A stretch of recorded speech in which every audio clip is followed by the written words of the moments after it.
तेलंगणा गौतमी पाटील हिने अलका याज्ञिक यांच्या छमछम नाचूंगी या गाण्यावर भर पावसात डान्स केला आहे। या व्हिडिओमध्ये तिने साडी नेसलेली असून पावसाच्या सरींमध्ये उत्साहाने नृत्य करताना दिसत आहे। या व्हिडिओने सोशल मीडियावर धुमाकूळ घातलाय। नेटकऱ्यांनी गौतमीच्या या व्हिडिओवर लाईक आणि कमेंटचा पाऊस पाडलाय।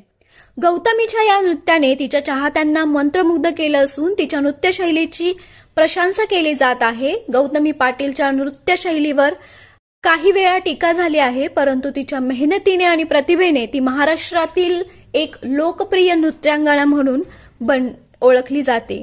तिच्या संघर्षमय प्रवासाने सर्वांनाच चकित केले आहे। माझा कृष्ण मुरारी माझी छेड काढतो हे वाक्य गौतमी पाटीलच्या कृष्ण मुरारी या गवळण गाण्यातील आहे।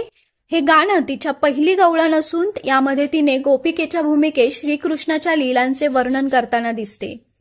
या गाण्यांच्या बोलांमध्ये श्रीकृष्णाच्या खोडकर स्वभावाचे वर्णन आहे, जसे की धरुनी ग हात माझा पदर ओढतो, तुझा कृष्ण मुरारी माझी छेड काढतो, तंबू पिरमाचा पेटला हे गाणं आंबट शौकीन या आगामी चित्रपटातलं आहे। या गाण्यात गौतमीच्या ठसकेबाज अदांनी प्रेक्षकांचं लक्ष वेधलं आहे।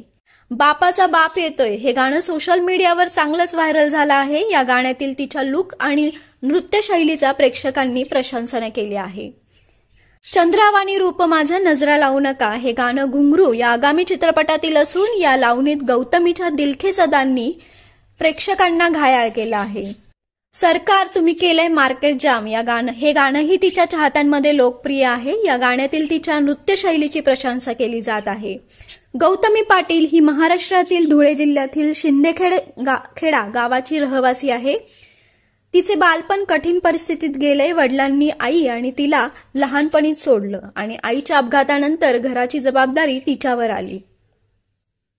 आर्थिक अडचणींमुळे तिने शिक्षण अर्धवट सोडून नृत्याकडे वळण्याचा निर्णय घेतला। अकलूज लावणी महोत्सवामध्ये बॅक डान्सर म्हणून तिचा पहिला कार्यक्रम होता। त्यासाठी तिला 500 रुपये मानधन मिळालं होतं।